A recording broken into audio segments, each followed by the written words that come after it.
Hey friends, it's Mike. It's Wednesday, August 14th, 2019, and around 3 p.m. here on the East Coast. I did a version of this video earlier this morning. I put it up, and then after I played it back, I thought, there's more information and more clarification I could have added to the video, so I took it down and I decided to do a mulligan, and that's this video here. So this is take two. I want to talk about two things. One is what I believe to be is censorship of my material by the search engines, Google and Bing, being the two primary. And also I want to talk a little bit more about how the machine blends the stories, the timelines, and the people in order to create a composite narrative of the characters that are involved in this whole McCartney deal. And I'm going to talk about this composite narrative specifically in a little bit with regard to Vivian Stanshall. Okay, but let's talk first about the censorship. So it's not going to be a surprise to anybody who has a YouTube channel, who's in the truth community or the alternative research community, to know that censorship indeed takes place on these social media platforms. And so we know that YouTube censors and Twitter censors and Facebook censors, and I've been censored by YouTube, I've been censored by Facebook. Twitter so far has been okay. But we also know that the search engines have algorithms, and these algorithms allow them to be able to take stuff out that they don't want people to look at. So it basically takes it out of the public domain. So even if you go searching for something, even very specifically, you may not find what it is that you're looking for, even though what you're looking for exists. So to set the stage a little bit, give you some background, I went in this morning and I counted up all of my views for all of my Paul is Dead material since 2016, 3 years ago. And I have approximately 1 million views, and that covers all of my videos. It covers the videos that are on my Paul is Dead YouTube channel. It covers the videos that are on, of course, my main Sage of Quay channel and my Sage of Quay backup channel, and also on BitChute and DTube. And it does not include the audio, which is on Spreaker, on Mixcloud, and so on, and iHeartRadio. So it's well over 1 million views or listens. So let's just put it that way. And some of those shows have attained 40, 50, 60, 70, 80, 90,000 views. In fact, the first show that I did with Sophia Smallstorm back in September 2016 has over 100,000 views. Okay, so what I've been finding, though, is that even though the Paul is Dead topic is really bubbling up, there's a lot of interest in it, that I'm having a difficult time breaking through and getting past 5,000 or 6,000 views on my YouTube channels. And I'm wondering to myself, why is that? How could you go from tens of thousands of views to having trouble breaking through 5,000? And so what I did was I went in, and I do this every once in a while, I'll go into Google and Bing, and I will type in my name, Mike Williams or Sage of Quay, or Mike Williams, Sage of Quay, and then Paul McCartney or Paul is Dead. And I look to see what the search results come back with. And not too long ago, when I did that, there were like 3 pages of my work, whether it be presentations or interviews, that showed up in the search results. Then an interesting thing took place.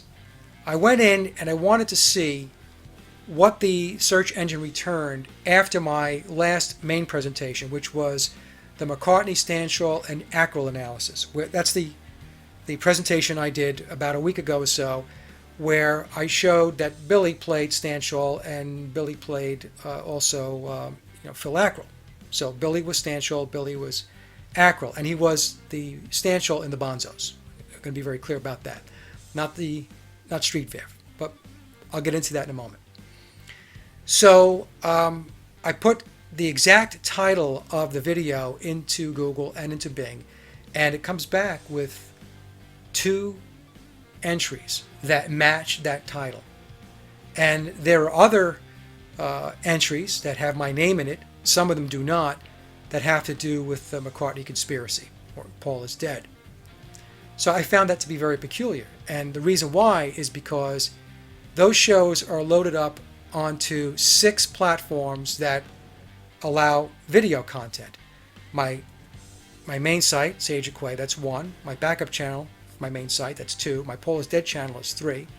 My Patreon page, that is 4. BitChute is 5, and DTube is 6.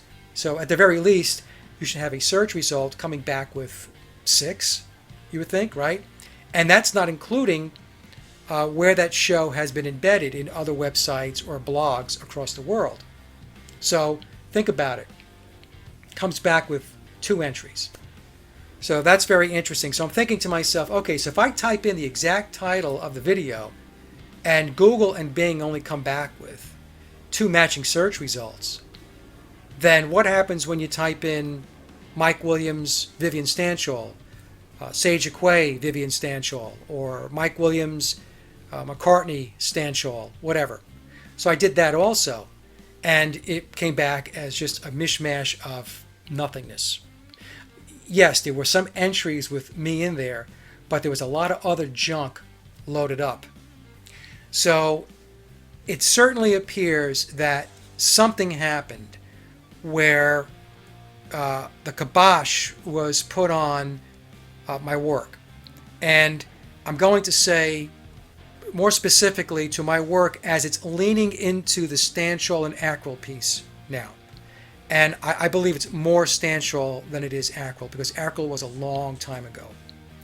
And so I think that the Stanshall piece of this is the can of worms that some people do not want opened up. Even though Billy opened it up in the book, especially in the Blue Book, page 84 and then page 390, I took everybody through this in that presentation, the McCartney, Stanshall, and Ackrell analysis. That's the presentation.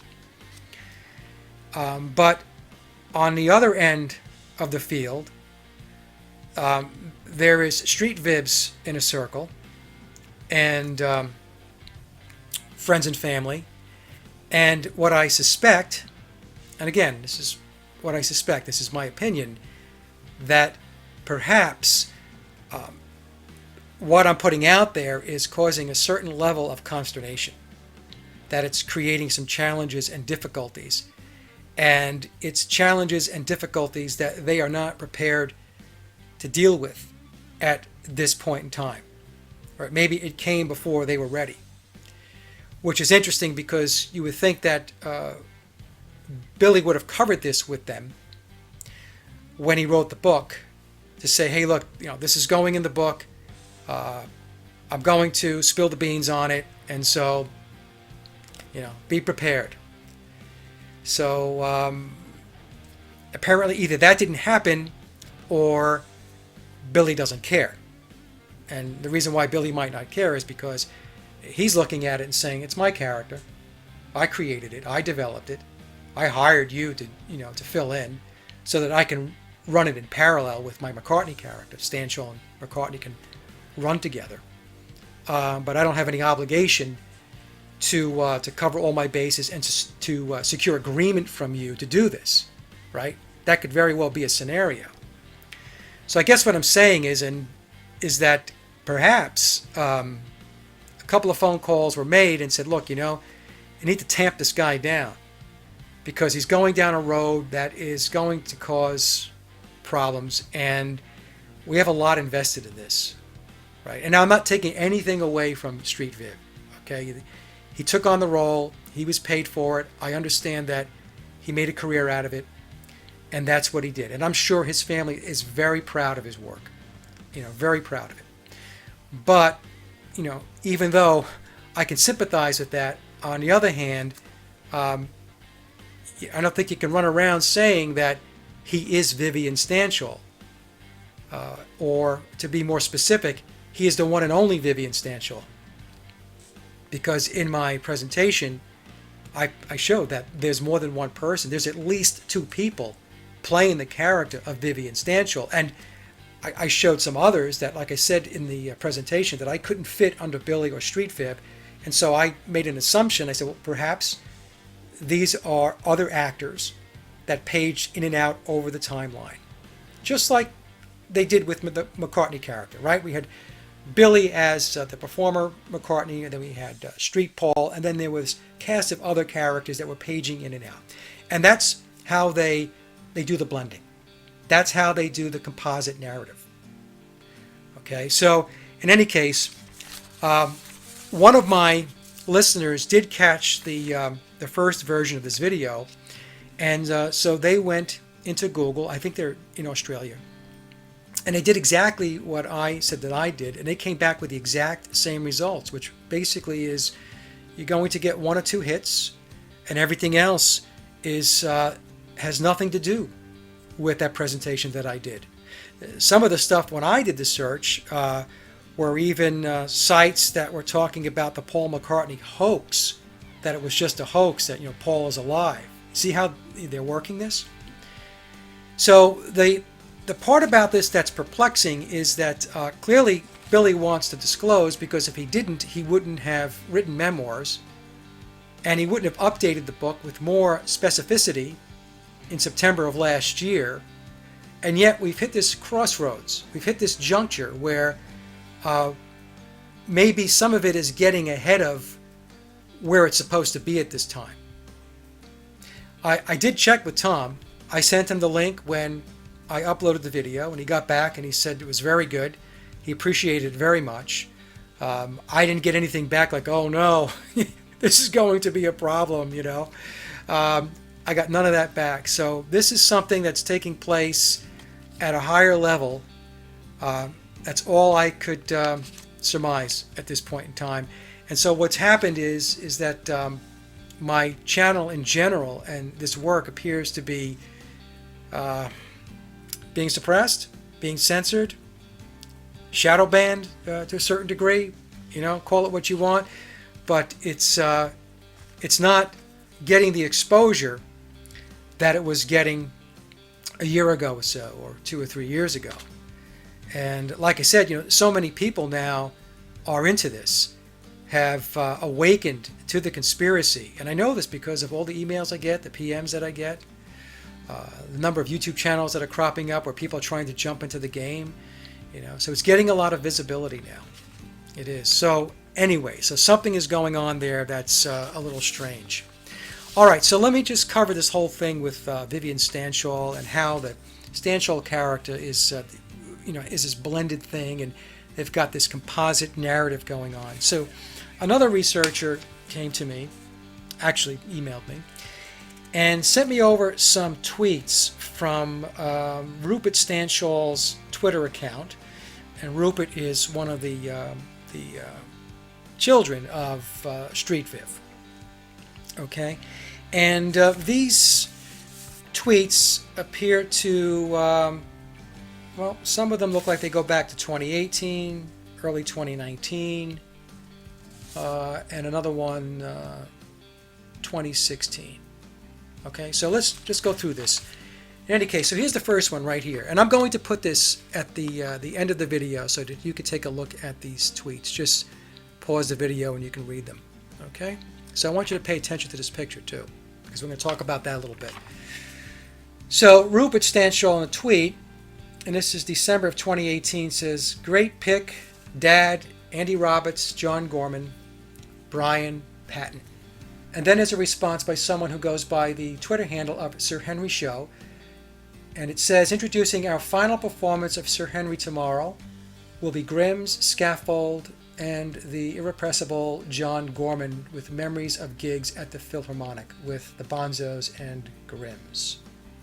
And then Mike McCartney responded back in January of this year, and he says, "Hi Roop, from memory, your dad was late and we had to paste him in on the end of the fab pic. There was no Photoshop then." And then he says that the copy and paste was done rather badly. So that's the picture here, okay, that he's talking about. And what he's saying is this image of Stanshall was not in the original picture, that it was added, photoshopped if you will, but they didn't have Photoshop back then. Okay. So what's kind of interesting with that is that when I found that picture on the internet, Here it is, right? And you can see here Stanshall. And you can take a look at what it says here. Getty Images. So this image, the rights or the licensing belongs to Getty Images. That's why I didn't use it in my last video when I talked about Grimm's, because I didn't want to get a copyright strike. Because typically what happens is when you use these types of images and they have the watermarks on them and they find it, they're going to send you a letter from an attorney, and it's going to say you used our image and you owe us this much money. And typically it's not cheap. It could be thousands of dollars. So word to the wise, if you see this type of thing, you see these watermarks, stay away from them. Okay. Now, in the tweet, Mike McCartney, actually the Sir Henry Show, had the image this way without the watermark. So I thought to myself, well, you know, what's going on there? Here it is with the watermark. And let me see. Oh, right? And there it is without it. Who owns the picture? Now, one of the things that I thought about was perhaps the Sir Henry Show purchased the picture from Getty Images. So Getty Images, the pricing for it is $175 for the smaller version, and it's $499, almost $500 for the larger picture. That could have happened. But then I started thinking to myself, well, when exactly did they copy and paste Vivian Stanshall into the picture? Was it back when the picture was taken, back in the early 1970s? It has to be around the 1972-73 time frame, because that's when Grimm's was formed and it was a band. Or was the picture doctored after the image was purchased by Getty Images, if the image was indeed purchased from them? In which case, I would think it would be an issue of altering the image that you don't own.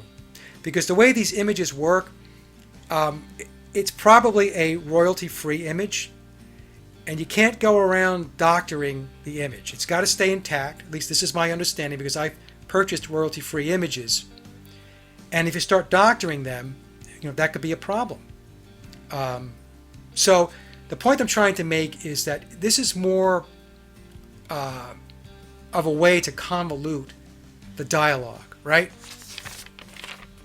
Image owned by Getty Images, and we see Stanshall in it, and the premise would be that Stanshall was there.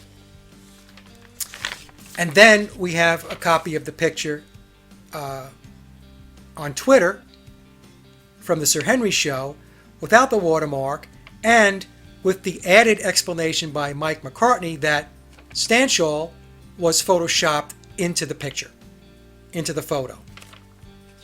Very interesting. And he says it was because he was late and he wasn't there for the photo shoot. Who knows? Now, going back to Grimm's for a moment, let me just get there for a second.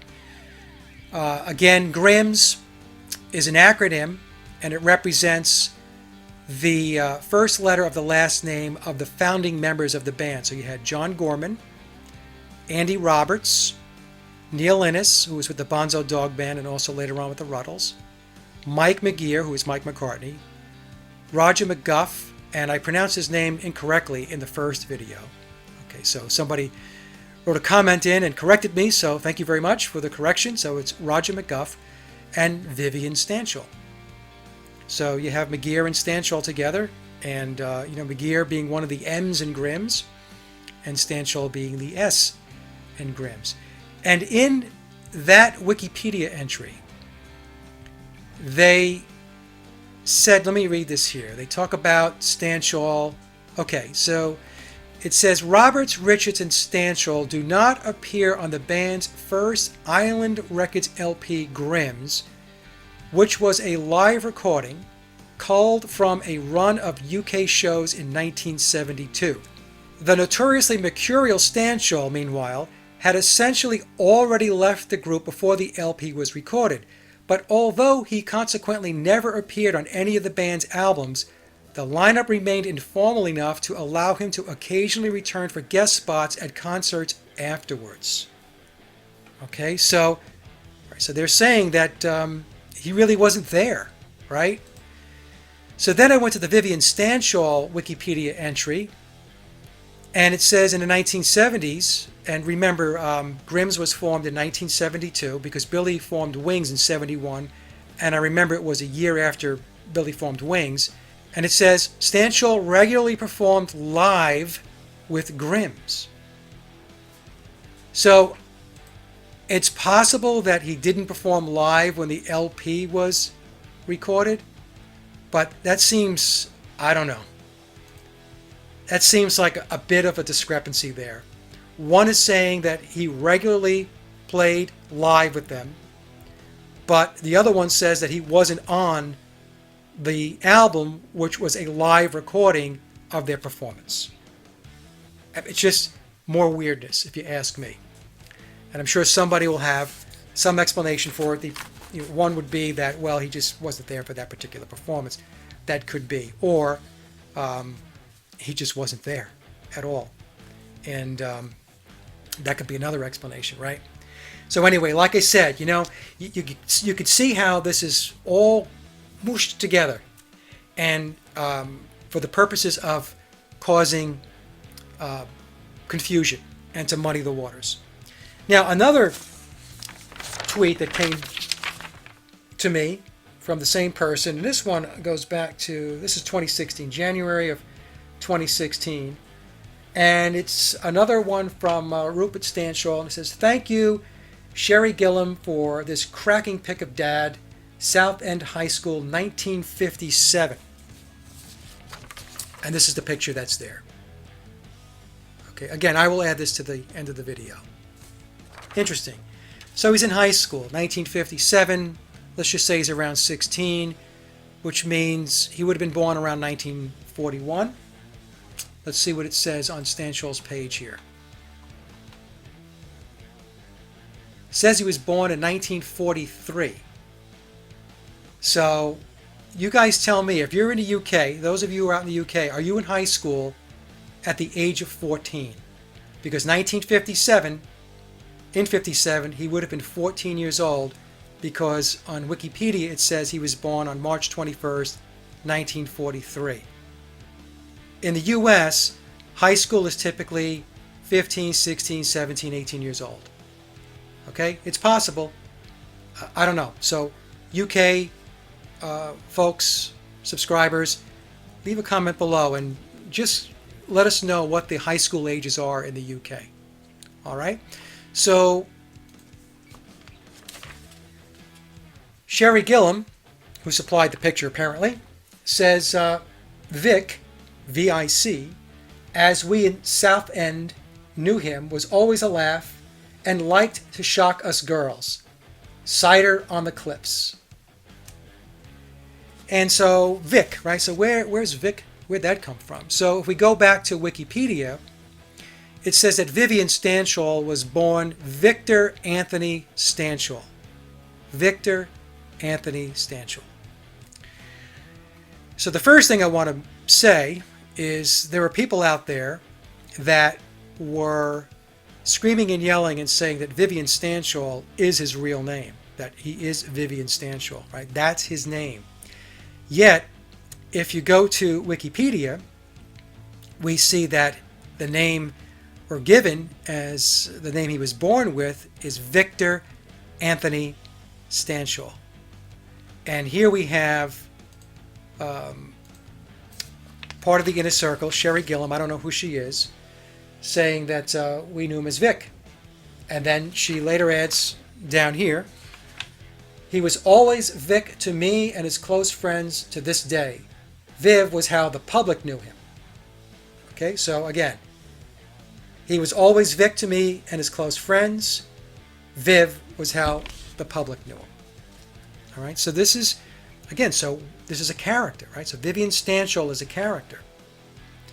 And there are people that don't want to believe that. They want to believe that they'll say he's a real person. When they say he's a real person, what they're saying is his real name was Vivian Stanshall, and he was a real person.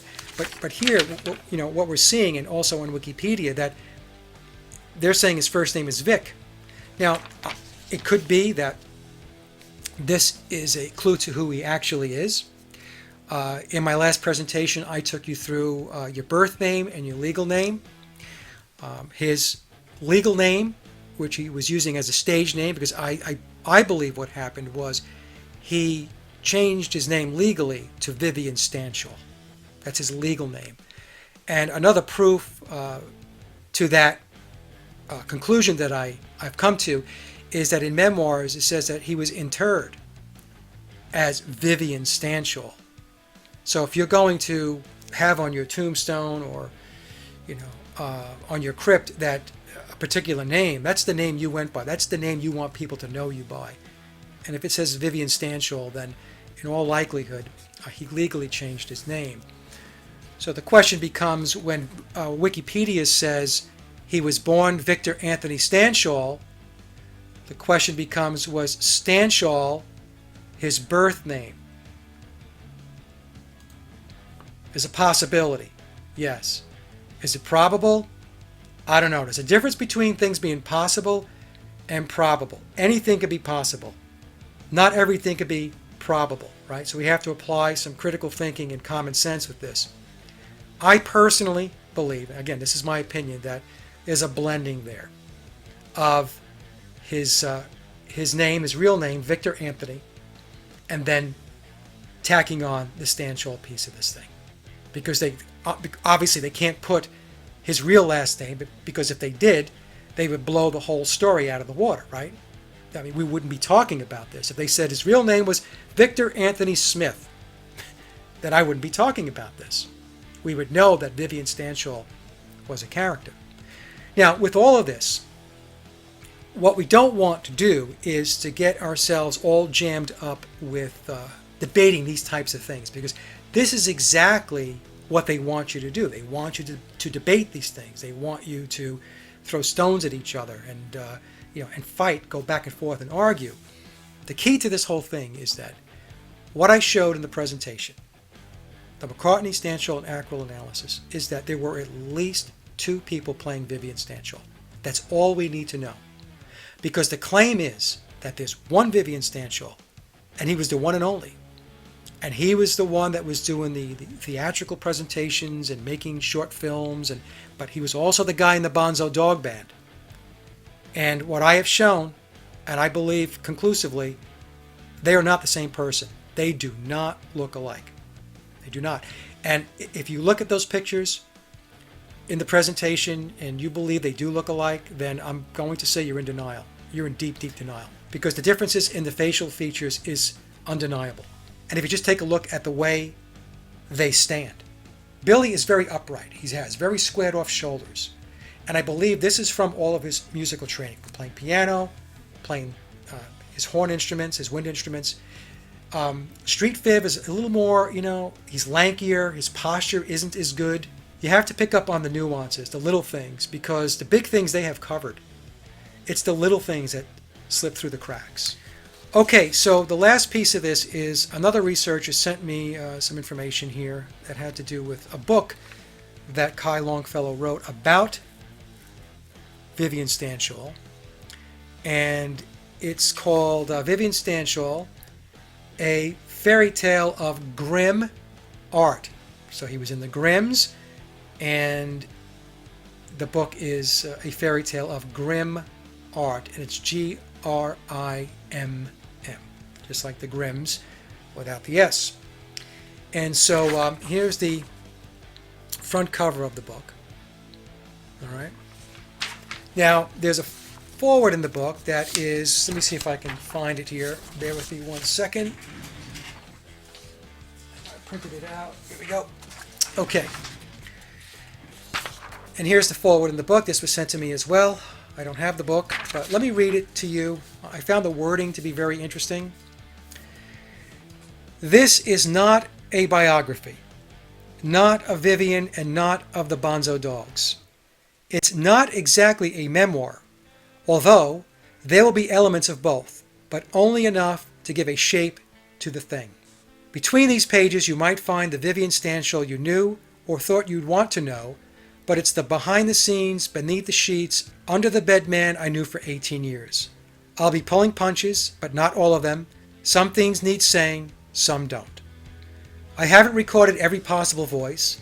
Only those he himself considered close, had something vital to say or do, and are still breathing.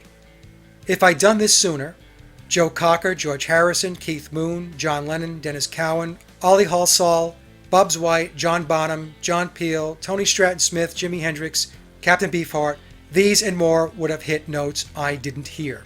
And all those people, as far as I know, are deceased. Saying enough about Vivian is never enough. To write about Vivian seems no more than a small sad flag planted on a blue moon, or a Keith Moon. I don't know. Little humor. It's been a struggle to keep the illustrated Vivian Stanshall as short as it isn't. None of this is true. It's all true, but is it art? And that's what it says at the very bottom. None of this is true. It's all true, but is it art? Okay? Very interesting wording, especially the part about this is not a biography. It's not exactly a memoir. None of this is true. It's all true. You could see the wording, right? It's which end is up type of thing. In the book, apparently there is a section which is called Praise for Vivian. So I highlighted some names here because these names are like the who's who of rock and roll. And I found it interesting. I just thought to myself, really, all these people were tied into Vivian Stanshall. And I'm thinking in terms of Street Viv. I can see these people tied into Billy. And, you know, of course, some of these folks, they knew Street Viv. But let me read some of the names, and you guys, you know, you can comment below on what you think. Neil Innes, John Peel, George Harrison, John Lennon, Jimi Hendrix, Keith Moon, which we know, Steve Winwood, Dave Davies of the Kinks, Joe Cocker, Paul McCartney, Billy, we'll get back to him in a moment, Robin Williams, Captain Beefheart of the Mothers of Invention, John Cale, John Bonham, Eric Clapton, and there's some other names, but I didn't read them because you may not recognize them. I took the notable names, if you will. Okay, so let's read the McCartney piece of this thing because I think it's very telling. Again, with Billy, it's like a big puzzle. Everything is a riddle. Everything is left for you to go figure out, right?